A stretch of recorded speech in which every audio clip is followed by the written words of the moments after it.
PSG versus Bayern Munich এই সিজনের সবচেয়ে এন্টারটেইনিং ম্যাচের অপেক্ষায় রয়েছে পুরো বিশ্ব। চ্যাম্পিয়ন্স লিগে আজ রাত 1টায় পিএসজি নিজেদের ঘরের মাঠে মুখোমুখি হবে বায়ার্ন মিউনিখের। পিএসজির ঘরের মাঠ, বায়ার্ন মিউনিখের সাথে খেলা। এবারে লিগ স্টেজে একটা মাত্র ম্যাচ যে দু দলের দেখা হয়েছিল, সেই ম্যাচটায় বায়ার্ন মিউনিখ এই পিএসজিকেই হারিয়ে দিয়েছিল 2-1 গোলে। এবং সবশেষ লড়াইগুলোর রেজাল্টও যদি আমরা দেখে নিই, সেখানে পিএসজি কেবলমাত্র তারা ইন্সপিরেশন খুঁজতে পারে ক্লাব ওয়ার্ল্ড কাপের সেই ম্যাচটায়, যে ম্যাচটায় পিএসজি হারিয়ে দিয়েছিল 2-0 গোলে বায়ার্ন মিউনিখকে। এছাড়া পিএসজি বায়ার্নকে হারাতে পারে না। পিএসজির সঙ্গে বায়ার্ন মিউনিখের এই লড়াইটা বেশ ইন্টারেস্টিং।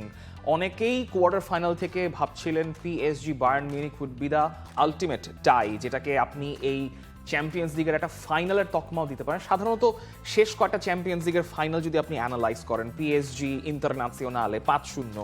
সব মশার বিরুদ্ধে সুরক্ষা দিতে এলো বসুন্ধরা এক্সট্রিম অ্যারোসল, মশার বিরুদ্ধে এক্সট্রিম সুরক্ষা।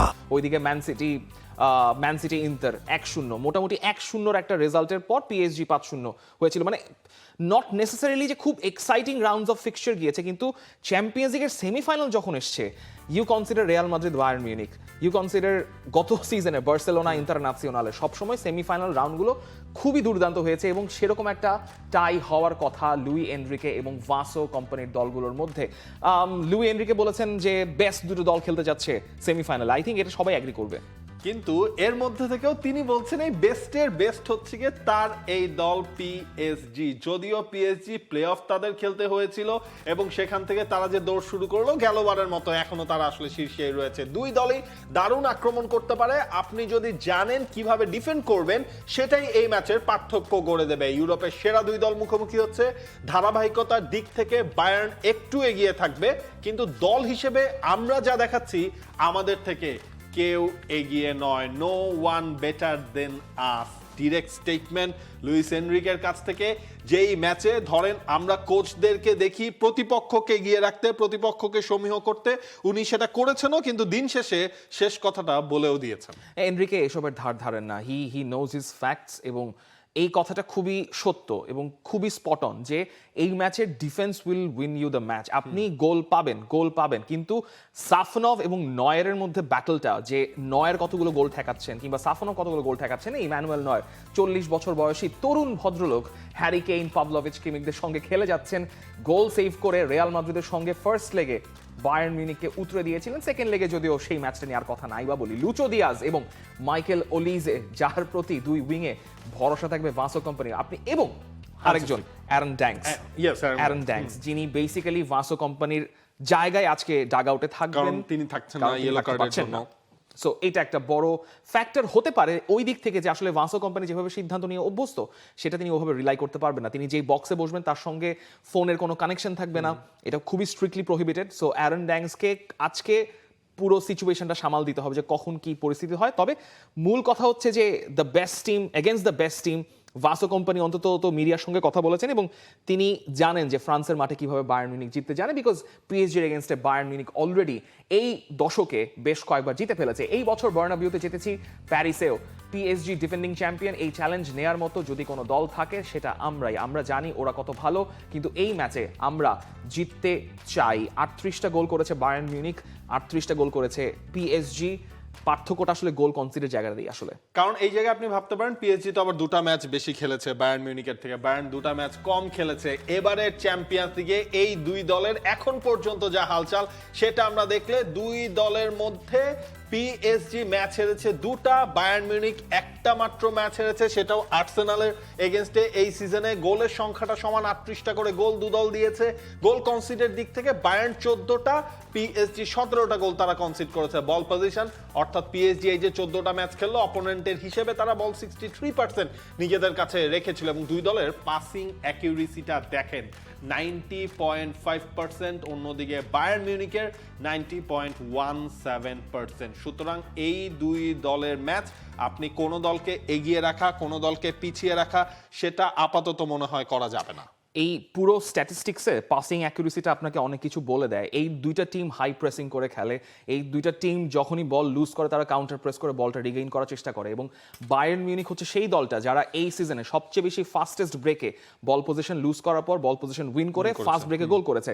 তার মানে এখানে দাঁড়াচ্ছে যে এই দুইটা দল যতই high pressing high counter attack football high counter pressing football খেলুক না কেন, তারা বল লুজ করে না, মানে লুজ তো করেই নেই, বরং বলের কন্ট্রোল তাদের কাছে থেকে নয়তো 90.5 বা 90.17 মতো মেট্রিক পাসিং অ্যাকুরেসি রেটে থাকে না। মূল কথা হচ্ছে দুই দলের সবচেয়ে বড় সুবিধার জায়গা, দুই দল একদম পূর্ণ শক্তি দল নিয়ে নামতে পারছে। শুধুমাত্র সার্জ গ্নাব্রি তো মিস করছেন পুরো চ্যাম্পিয়ন্স লিগে এবং এই সিজন এবং ওয়ার্ল্ড কাপ। এছাড়া মোটামুটি আপনি নেক অন নেক, লাইক পিএসজি খেলে 4-3-3 ফরমেশনে, বায়ার্ন মিউনিখ খেলে 4-2-3-1 ফরমেশনে, সেখানে কনস্ট্যান্ট রোটেশন হতে থাকে এবং দুইটা ফরমেশনকে নালিফাই করে। মানে এর চাইতে আসলে মানে মুখরোচক ম্যাচ আপনি আর এখানে কল্পনা করতে পারবেন না। বায়ার্ন মিউনিখের সম্ভাব্য ফরমেশন সেটা যদি আমরা একটু দেখি, সার্জ গ্নাব্রির তো খেলা হচ্ছে না, সেটা কনফার্ম হয়ে গেছে। জামাল মুজিয়ালাকে ধরে নেওয়া হচ্ছে সার্জ গ্নাব্রির জায়গায়, আজকে তিনি স্টার্ট করবেন। যেই মুজিয়ালা তিনিও ইনজুরি থেকে ফিরে মোটামুটি গোলের আশপাশেই যাচ্ছেন, গোলের দেখাও তিনি পাচ্ছেন। সুতরাং বায়ার্ন মিউনিখের স্টার্টিং লাইন আপটা অলমোস্ট ওই একটা ছাড়া তো তেমন কোনো পরিবর্তন হওয়ার সম্ভাবনা নেই। জোনাথনটা, উপামেকানো, দুই সেন্টার ব্যাক, দুই ফুল ব্যাক হিসেবে থাকছেন স্টানিসিচ এবং Laimer, Pavlovic, Kimmich most settled midfield duo আমি বলবো এই সিজনের। মুজিয়ালা, ওলিজে, দিয়াজ এবং হ্যারি কেইন। হ্যারি কেইনের গোল রয়েছে 12টা, ওলিজের গোল রয়েছে, দিয়াজের গোল রয়েছে। সুতরাং আপনি ওই ট্রায়াঙ্গেলটার লড়াইটাও কিন্তু সেই হবে পিএসজি এবং বায়ার্ন মিউনিখের অ্যাটাকিং থার্ডের। বায়ার্ন মিউনিখের সবচেয়ে বড় শক্তির জায়গা এবং যে জায়গাটাতে তাদের দুর্বলতা ধরা যেতে পারে সেটা হচ্ছে কনরাড লাইমার এবং ইয়োসিপ স্তানিসিচ যখন আন্ডারল্যাপ করেন এবং প্রত্যেকে তাদের উইঙ্গারের সঙ্গে একটা মানে ডুও মেনটেন করেন, সেই জায়গাটাতে যদি আশরাফ হাকিমি কিংবা নুনো মেন্ডস এবং সঙ্গে পিএসজির মিডফিল্ড যদি একটা কম্প্যাক্টনেস তৈরি করতে পারে, সেক্ষেত্রে বায়ার্ন মিউনিখের জন্য বল সামনে প্রগ্রেস করাটা কিংবা ফাইনাল থার্ডে নিয়ে যাওয়াটা একটু ডিফিকাল্ট হবে, যে কাজটা তারা ফার্স্ট ওই ম্যাচটাতে করার চেষ্টা করছিল, যেটা পরবর্তীতে আসলে সম্ভব হয় না। কিন্তু পিএসজি এবার যে লাইন আপ নিয়ে নামছে, আপনি জানেন এই ম্যাচে কারা ডিসরাপ্টর, কভারাজকেলিয়া তিনি আছেন, দুয়ে ব্যাক করছেন। আমরা পিএসজি লাইন আপটা আসলে দেখে নিতে পারি যে এই ম্যাচে সম্ভাব্য কারা খেলছেন। সবচেয়ে স্বস্তির জায়গা পিএসজির জন্য হচ্ছে ভিতিনিয়া ম্যাচটা শুরু করতে যাচ্ছেন এবং এখন ফাবিয়ান রুইসও আসলে তিনি ফিরেছেন, তিনি তার ফুল ফিটনেস আছে, কিন্তু ওয়ারেন জায়ের এমেরি এই সিজনে যা দেখিয়েছেন, সবচেয়ে বেশি মিনিটস খেলেছেন পিএসজির হয়ে, তিনি হয়তো এই ম্যাচটা শুরু করতে পারেন, কারণ আসলে হি হ্যাজ বিন আউটস্ট্যান্ডিং। কভারাজকেলিয়া, দেমবেলে, দুয়ের সামনের ফরওয়ার্ড লাইন, মেন্দেস এবং ওইদিকে হাকিমি, মার্কিনিওস থাকাটা এই ম্যাচে খুবই গুরুত্বপূর্ণ, কারণ মার্কিনিওস ছাড়া যখন আসলে ইলিয়া জাবার্নি খেলেছেন তাদের সেন্টার ব্যাক পার্টনারশিপ খুব একটা ভালো ছিল না। সো সেই জায়গা থেকে আসলে দেখাই যাচ্ছে যে পিএসজি ফুল স্ট্রেংথ, বায়ার্ন মিউনিখও ফুল স্ট্রেংথ। ওই জায়গায় সাফনভ হবেন গোলকিপিং পজিশনে, তিনিও থাকছেন, তার জন্য একটা বড় চ্যালেঞ্জ আসলে এই ম্যাচে থাকছে এবং এই ম্যাচে কিছু কিছু জিনিস হয়তো বা পার্থক্য করে দিতে পারে। পিএসজির দুই ফুলব্যাক তারা কিভাবে হচ্ছে এই ম্যাচটা খেলছেন, তাদেরকে কিভাবে বায়ার্ন মিউনিখ ডিল করছে, ধরেন ওই অ্যাটাকিং থার্ডের সাথে এই দুইটা অস্ত্রের দিকেও খেয়াল রাখতে হবে। ভিতিনিয়াকে দিয়ে একটু ধরেন পাজল ক্রিয়েট করেছিলেন লুইস এনরিকে, তিনি খেলবেন নাকি খেলবেন না, তাকে পাওয়া যাবে কি যাবে না মনে হচ্ছিল, সামটাইমস একটু লুকিয়ে রাখা হচ্ছে ভিতিনিয়াকে আমি শেষ মোমেন্টে খেলিয়ে দেবে। এবং এই দুই দলের খেলা ধরেন আমরা শুরু থেকেই বলছিলাম অ্যাটাকিং খেলবে দুই দল হাই প্রেস করবে।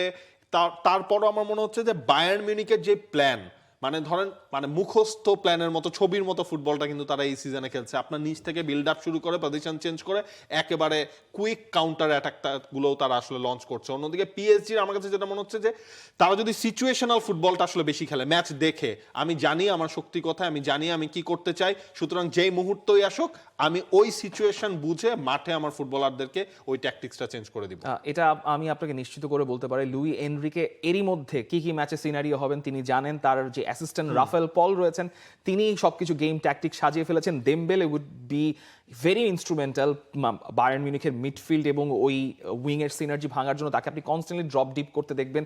কেইনও একই কাজ করবেন। মুজিয়ালা কেইনের সমন্বয়টা আবার পিএসজির মিডফিল্ডের জন্য একটা মাথা ব্যথা হতে পারে। এই পরিমাণ রোটেশন আজকে আপনি আপনার ম্যাচে দেখবেন, কারণ আমরা বলছি 4-3-3, 4-2-3-1 এরকম ফরমেশনাল কোনো জায়গায় আসলে এগুলো থাকবে না, বিকজ আপনি দেখবেন যে কে সেন্টার ব্যাক, কে লেফট ব্যাক, কে কোথায় স্ট্রাইকিং পজিশনে খেলছে, এটা দেখাটাও একটা দুর্দান্ত ব্যাপার হয়। তবে আমার কাছে মনে হচ্ছে যে এই ম্যাচটা ড্র হওয়াটা wouldn't be that much of a problem. মূল খেলাটা আসলে আলিয়ান্জ এরিনাতে যেই আসলে আলটিমেটলি হবে। দেখা যাক, আলিয়ান্জ এরিনাতে তো রিয়াল মাদ্রিদকে বধ করেছে বায়ার্ন মিউনিখ, পিএসজি তারাও আসলে এই যে আরো একটা ফাইনালের পথে তারা নিজেদেরকে কতটুকু রাখতে পারবে তার অর্ধেক হিসেব নিকেশ কিন্তু আজই হয়ে যেতে পারে। আপনিও জানিয়ে রাখতে পারেন আপনার prediction. For more updates, subscribe to our YouTube channel and click on the bell icon. Follow us on Facebook and Instagram. Download T-Sports app to enjoy exciting games and highlights.